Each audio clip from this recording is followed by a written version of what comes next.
Hello and welcome back everybody to the Foodbuild factory, where today we're going to take a look at the Cultist Heavy. That's the guy you can see on screen right now.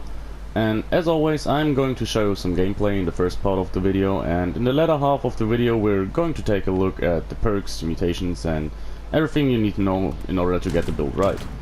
Now, first and foremost, what's this build going to be about? As you can already see from this beginning here, we're trying to use heavy weapons, and specifically we're using them in VATS. Now, when it comes to this combination, not every weapon works. For example, if you try to do this with a minigun, even if you were lucky enough to get a god roll for this specific sense with less VATS costs and such, you probably wouldn't get enough shots out of a full VATS round in order to kill something. Now, it's a bit different when it comes to this here weapon we're using, the Gatling Gun. Another weapon that works very well is the plasma caster. I already made a video about that one though. And lastly, the secondary weapon we're using here is this here Harpoon Gun. Now, the reason why we're using them, or this weapon specifically, if you would have taken a look at our health bar, we replenished about a third of our health bar within a single crit shot. That's because I actually stumbled across this medic's Harpoon Gun, which I found so oddly satisfying. It does have three different effects that all relate to VATS, meaning that it has the medics effect, better VATS crits and less VATS cost, if I recall correctly. And I wanted to utilize one thing that I shown off with my shotgunner build, the Iron Lady, which is that certain weapons that split your projectiles, or technically every weapon that does have multiple projectiles, has a better chance of refilling your critical meter if you use the 4-leaf clover perk.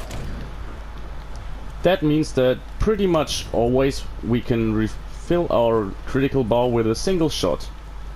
Now, okay, we do have a crit active, so I'm gonna use that one, and I'm trying to show off what I mean with another target. So let's see. Alright, we weren't lucky on this occasion, but maybe it happened this time. I think it didn't trigger, but anyways, you can oftentimes replenish your critical meter with a single shot, and that means that you can heal yourself off. Now, there's a YouTuber, Angry Turtle, you know him probably. He recently showed the in-depth mechanics of the medics effect, and he found out that not only what I said, you can refill your critical bar pretty easy with such weapons, but they also heal more than single shot weapons if you're activating the medics effect. Now, as you can see here, with our last enemy, we did actually refill our critical meter on the first hit. Now, these guys always get a headshot. We are, by the way, going to need to be in close proximity to enemies in order to make this build work. Now, we're not having exactly high range. You could make it that way. There's probably a point in increasing your perception and use mods on your weapons in order to increase your range. However, I found that my main focus was to get a lot of agility in order to get a lot of shots out of our weapons in combination with fast AP refresh. Now, as you can see here, let's sprint for a little. Our AP replenishes very fast, and I think we have it, let's see. Yeah, we're actually at the moment at 17 agility, but we can do something. Crispy squirrel butts. Yes, we're at agility 21 here. That's because we have the carnivore mutation, and crispy squirrel blitz, they're very easy to craft. You just need standard squirrel bits, meaning every time you kill a squirrel you have the ingredients combined with some wood, I think, and on default they give you 2 extra agility. Now, with the carnivore mutation, which I'm going to show off later, we can actually double the amount that we're getting out of these buffs. Now, that means that with 21 agility we're actually fine to go, and this is a consumable that you can easily keep hold off. Like, they're lasting about half an hour and they're easy to obtain, so therefore that's one of those consumables that I use, even though I'm not a big fan of always running with consumables.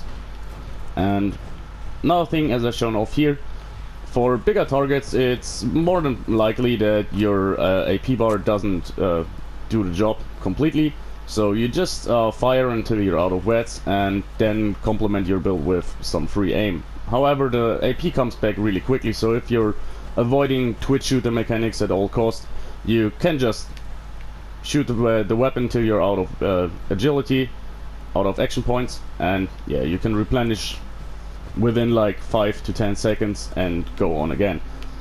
Now, the big positive thing about this build is actually the ammo consumption. There's hardly any build, in my opinion, that's more efficient when it comes to ammo. Now, this is for the simple reason that the Gatling Gun uses 5mm rounds, which are designed to... yeah, you can craft so many that you can maintain a minigun, which has an absurd fire rate. And if you're using those kind of rounds on a slow firing weapon like the Gatling Gun here, obviously that means that you're never running out. Now, especially since sometimes super mutants do drop those, and well, 100 to 500 rounds last you for a long time. Also, you pretty much never have to reload during a fight, which is nice, and if you do, the reload is very fast. And the other thing is that with the Harpoon Gun you're actually creating ammo, which sounds ridiculous, but the thing is, if you're using the flashate mods, you're actually turning this thing into a shotgun. However, you're still only using one harpoon at a time. Now, I guess I can show that off here, if you're hitting him.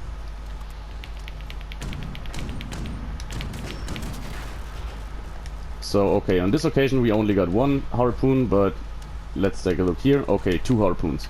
That's actually even pretty few, but still, we got more harpoons out of the fight than we put into it. Now, it's entirely possible that you find enemies with 5 to 6 harpoons on them, which is great. Now, don't use the harpoon in free aims. For some reason, I found out that recently there was a change or something. I can't remember it working like that, but I actually have a very hard time to use the harpoon in free aim. Now, on this close range, yeah, it does hit, but as soon as you're going for long range...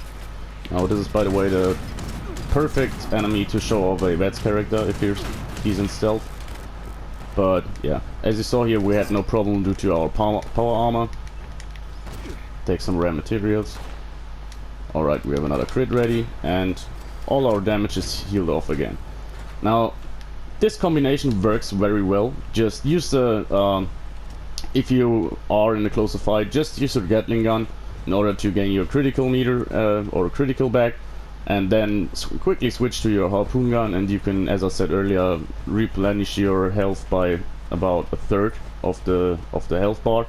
It's actually pretty crazy. Like, if you're not spec'd into stimpaks at all, it's comparable to using a stimpak, and actually you're very rarely going to need to use a stimpak with this build. Now, another thing I wanted to say is that I do have 3 points left in agility that I didn't have used so far, but that's for the simple reason that those are convenience perks, and you can then freely decide what you want to use there. Now, do we have a crit ready? Not yet. Also, as you can see here, we can yeah, you don't see it because I'm freaking terrible, but yeah. You can use this thing on range with your Gatling Gun fairly easy, if you're going the free aim route. Now, as you saw there, I hit the ghoul once and I got back 3 Harpoon Guns.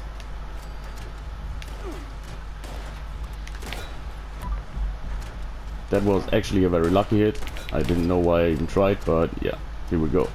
Now, if you're using crits, you can use this thing as a sniper weapon easily. The range isn't all that great, but yeah, since 1% hit chance is enough in order to get a crit to hit the enemy, we're fine. Now, we're just going to fast travel to Huntersville, kill off some... Alright. Yeah, this was not necessary, but yeah. Let's get to Huntersville, kill some super mutants, and then we're going to take a look at the perks. Now, overall, I gotta say that this playstyle is really fun. As always, obviously a bloodied version of this build or something would work better, but if you wanna go for a VATS heavy gunner, there's pretty much no doubt that the best build is a low health build outside of power armor, so you can get an enormous amount of action points from unyielding armor and such, and therefore have more time in VATS. As you saw during the gameplay, there's times when you run out of AP in order to and you have to wait in order to refresh it, but overall in most day-to-day scenarios this is actually enough. Let's take out this guy over there. Alright, I don't know, is he dead? Sometimes the damage behaves a bit odd, but anyways. Alright.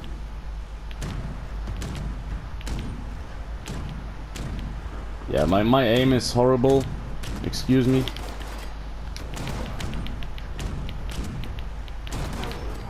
But as you can see here, I mean, obviously we're using like 5 rounds or something for a super mutant, but on the other hand we're getting 150 rounds or so when crafting the ammo, so it's not really a problem.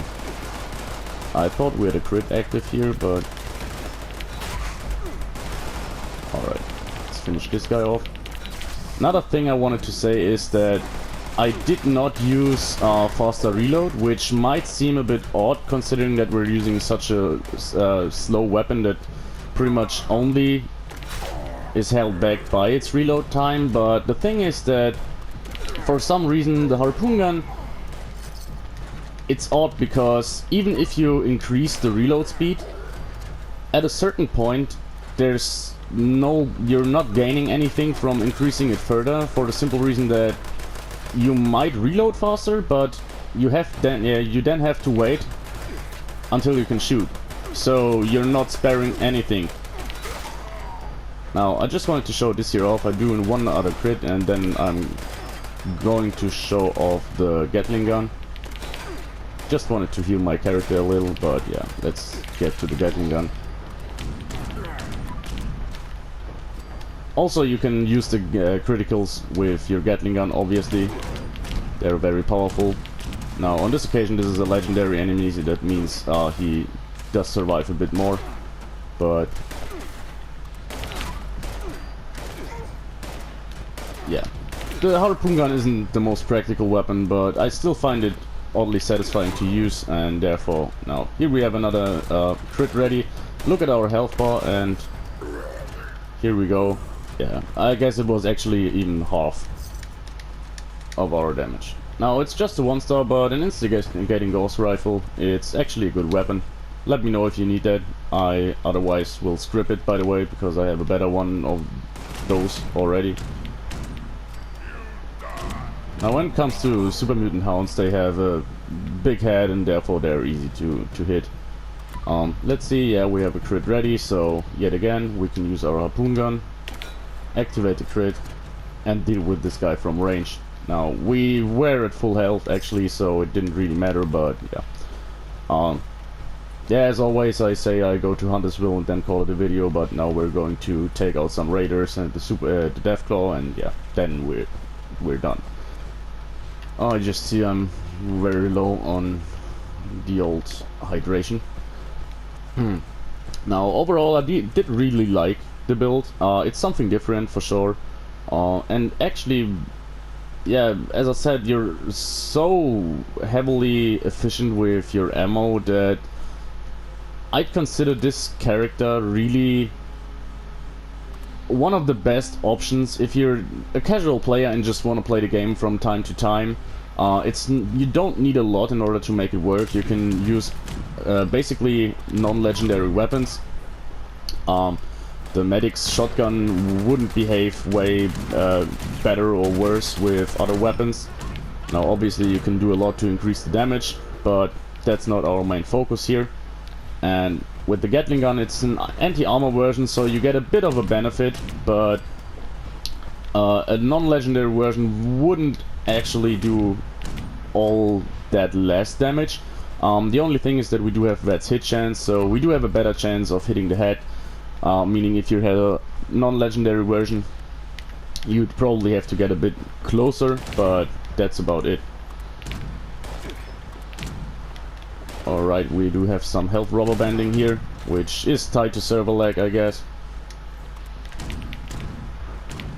Another hit, so we get a critical.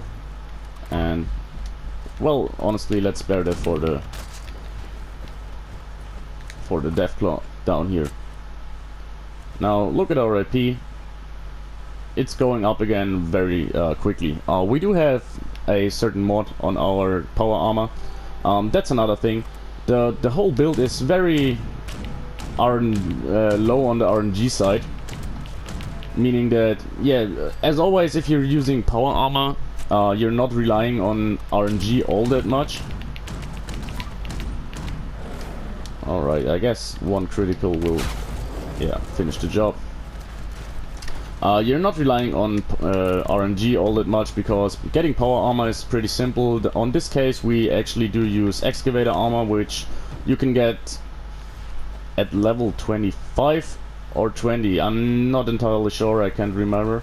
But yeah, it's easy to obtain, you just have to craft it for yourself, and the mods we're using are actually quite cheap. Now we do use sensor arrays in order to give us a little bit of a boost in terms of perception, and also we're using the kinetic dynamo, which increases our action point refresh. Now that was about it when it comes to the gameplay, but let's get on, and I'm going to show you first and foremost our mutations. On this case we do have Bird Bones, Carnivore, Eagle Eyes, Grounded, Marsupial and Speed Demon. Bird Bones, extra agility is absolutely mandatory for this build. We want to increase our agility as much as possible. Carnivore, now this is not exactly necessary, but as I said earlier, here you can see them, crispy squirrel blitz. Crispy squirrel blitz, very easy to obtain, and another extra 4 agility for half an hour. That's actually pretty insane in my opinion. Then on to Eagle Eyes, extra perception and crit damage. On a VATS build, yeah, we want that mutation. Now Grounded, you don't need it. It would mean that if you're trying to use energy weapons, you're doing less damage. However, we're not using them. The only reasonable fit in my opinion would be the Plasma Caster, but as I said earlier, I already did a build around that, and to be honest, I feel like in terms of aesthetic, these old school and more primitive weapons do seem to work very well. Now an extra 100 energy resistance, arguably it's not necessary since we are in power armor, and especially the energy resistance, we do have a legendary perk on that heals us when we're hit by energy damage, but you know, if you're not able to get legendary perks yet, this would be a good choice. Now Marsupial is on every build basically. There's no reason really not to take it. I mean, the debuff to intelligence is a bit bad, but yeah, you can definitely live without it, but I would recommend it. And Speed Demon, faster reload and faster movement speed is always nice to have.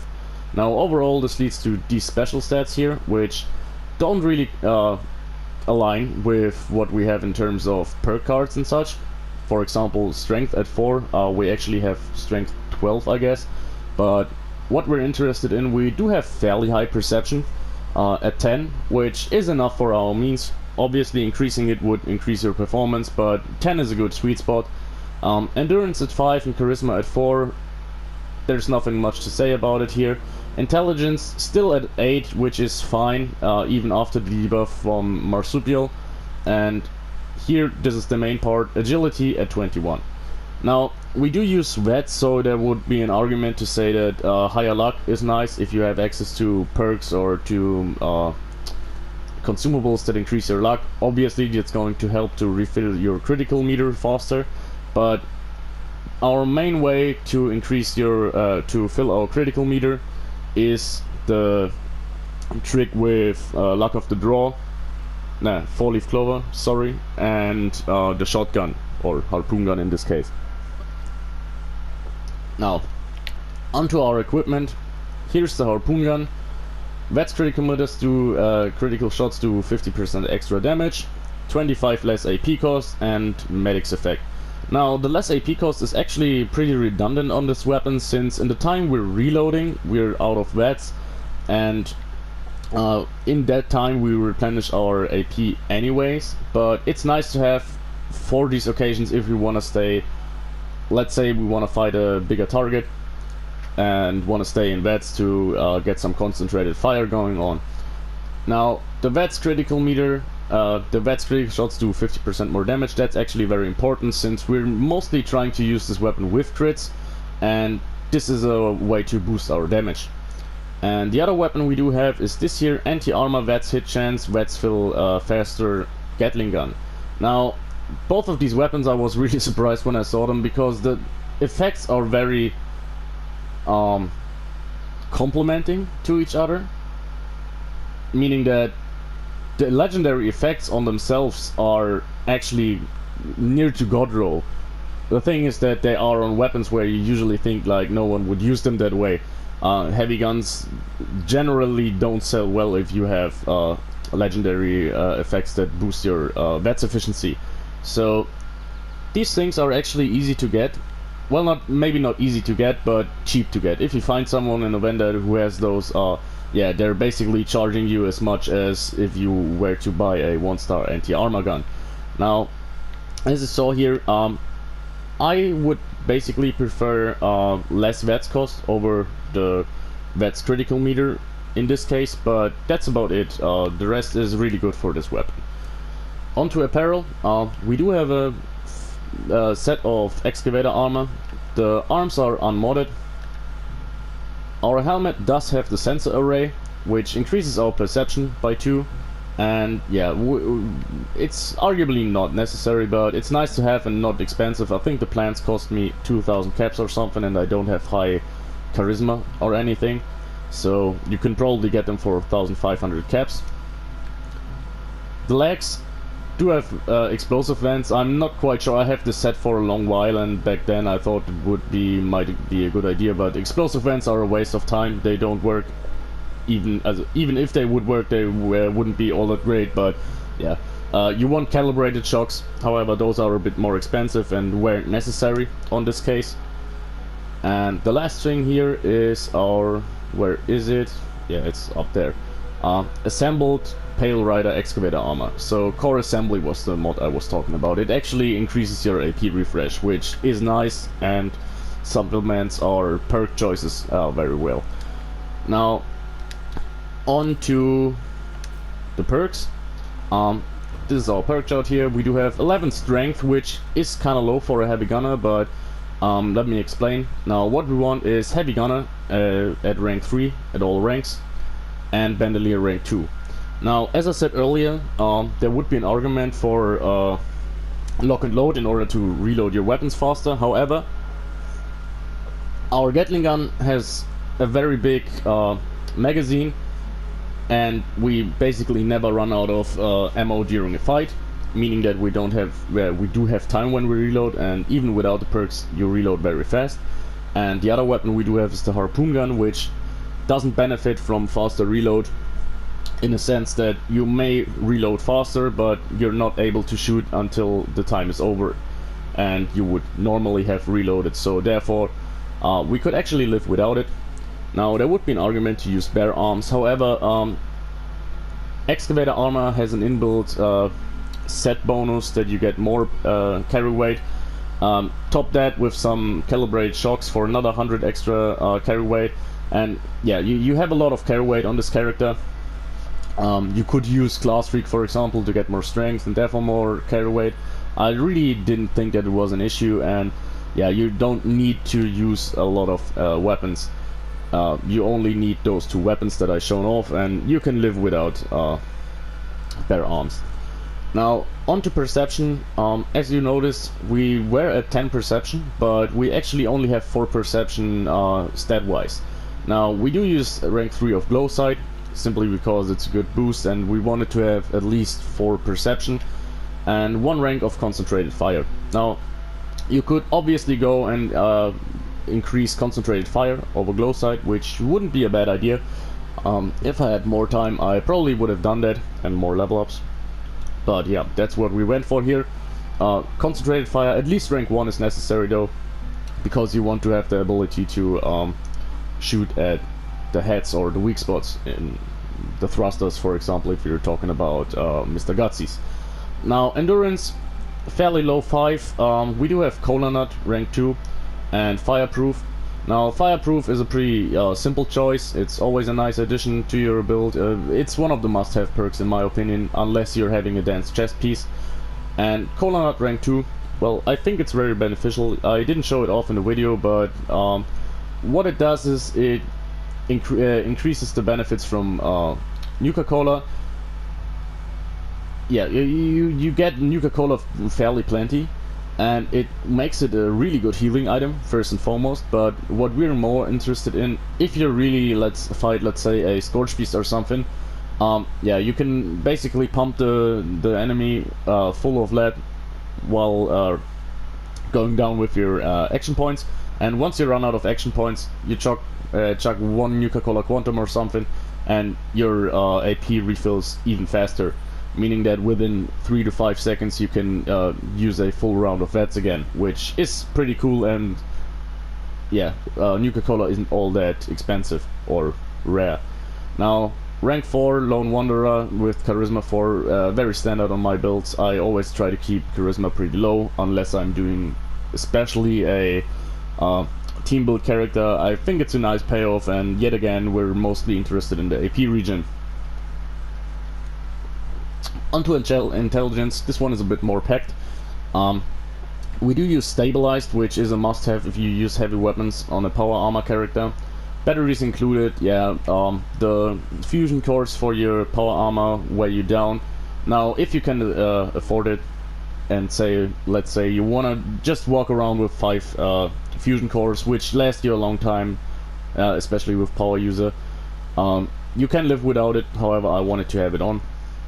Now power user, usually if you're just using a power armor, I think it's not necessary because fusion cores aren't hard to come by. However, using VATS increases your drain on the fusion core, meaning that without power user you can actually watch the charge of your fusion core go down. And yeah, on this occasion I really advise you to use power user. If you can maintain it, or maintain a steady supply of fusion cores, obviously you can live without it, but yeah. Last thing here is Gunsmith rank 3. Gunsmith, fairly simple. It reduces the time you have to it enhances the time you can fire your weapon without having to repair it. I would advise you to have rank 5 of Gunsmith somehow anyway, for the simple reason that you want to mod your weapons, unless someone else can do that for you. But yeah, Gunsmith rank 3, it was just here because we had high intelligence and we wanted to have this, and there wasn't any other fit here. Now onto agility. We do want Action Boy, that's necessary. Through Hiker is a convenience perk. If you don't need it, use something else here. It just reduces the weight of, let's say, Nuka-Cola, so in this case it could be beneficial. But if you're not carrying around lots of 8 items, it may not be worth it. Bone Survivor at rank 1. Now you can go higher, but honestly you saw it proc once in the game, and due to the way that we're tanking damage fairly well, even if we go down to 20% health, we're unlikely to be one-shot. So getting a Stimpack at 20% health is enough for our means. And Adrenaline 3. Now, as you see here, I already said it in the video, we do have 3 unused ranks here, but the only thing I would have done is I would have increased Adrenaline and maybe use rank 2 of Born Survivor, and that's about it. Thing is, I didn't have any perks here that I could use, and I didn't want to wait for 3 more level ups just in order to show off the build with 5 adrenaline basically instead of 3. Now the difference to gameplay wouldn't be all that great in order to say I wait for the video. I hope that makes sense. And on to luck. Now for a character invested into VATS, luck 8 isn't all that much. However, it's enough for what we need. Now, better criticals. I heard recently that basically rank 1 of better criticals is enough because it has diminishing returns. I also guess that means that especially if you have the legendary perk, that it is maybe even redundant to take better criticals at all. However, I did it quite a few times and I still feel like it's beneficial, so do with that what you want. You could probably use Class Freak instead or One Gun Army.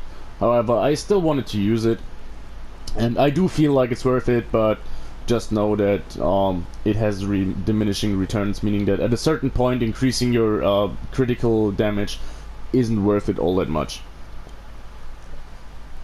Now this build perk here is very important, 4-leaf clover.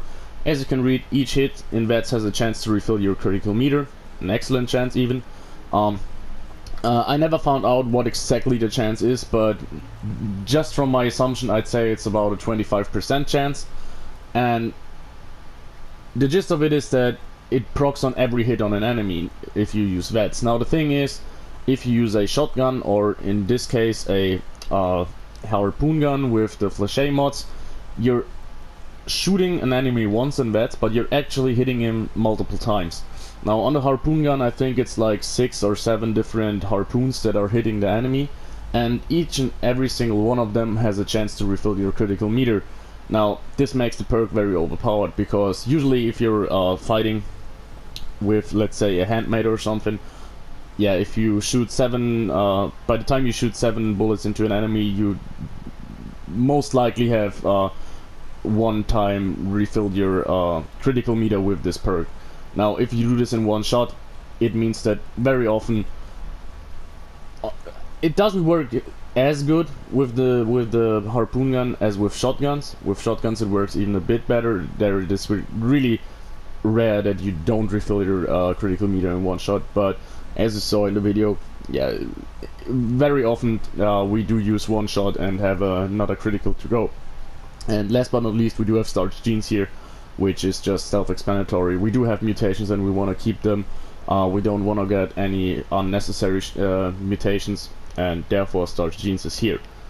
Now the last thing we're going to take a look at here are our legendary perks. Now I do have one strength, which is legendary, but yeah, go down agility with 1 and just use more adrenaline instead of also increasing Born Survivor. I think you can make room for this one legendary strength here. And the rest, now we do have collateral damage, enemies with melee weapon and this here is an unarmed perk. Yeah, we don't use melee and unarmed, so those guys are here, but they were completely redundant in this build. That's why I left them in. Ammo Factory, now you don't see any advantage of that in the build itself and in the video. And lastly we have these 2 perks. Those you see a difference. Now taking one for the team, if an enemy attacks us, he takes 10% more damage. So you did see that in the video, but I feel like 10% less damage, you can imagine how that would work out. And lastly, Electric Absorption. That was when the Assault Run was attacking us and didn't really do damage but rather healing us. That was this perk. Now Electric Absorption, it's not a secret anymore, basically everyone knows it, but if you're new to the game, while it says it just recharges your Power Armor's Fusion Core, which is nice for our build anyway, the actual main benefit is that energy damage attacks actually heal you, which is never stated anywhere, but it's confirmed by Bethesda employees by this point that this was intentional, making this build this perk very overpowered, but I think, now that I think about it, yeah, the assault drone was probably the only enemy we fought off that had energy weapons. Oh well, maybe some super mutants had laser rifles, but anyways, yeah, I think you can live without all of those legendary perks. Now, that was it. As always, I'm just wanting to take a look at this here picture I took from the character, because this is going to be our thumbnail. And yes, I hope you did enjoy the video. Obviously, there's better versions, and last thing I wanted to say is, from this point forward, I will definitely do more of these kind of build videos. However, soon I want to start with a series of builds that's a bit new, which is, I already said it in another video, I want to make at least one build for every weapon class that doesn't use RNG, meaning that I use either non-legendary weapons and armor or use quest rewards. For example, the Perfect Storm or something like that. So I read online that all the newcomers they need something they can work towards that doesn't rely on RNG, or at least a lot of them. And I felt like this would be a fun challenge, especially if you're looking at things like shotguns and unarmed weapons. I already had some ideas, but yeah, as you can imagine, those already weak classes, well, unarmed, not exactly weak, but yeah, there's not a lot of safe things you can get in the game that benefit these builds. But anyways, guys, I hope you enjoyed the video. See you next time. Bye.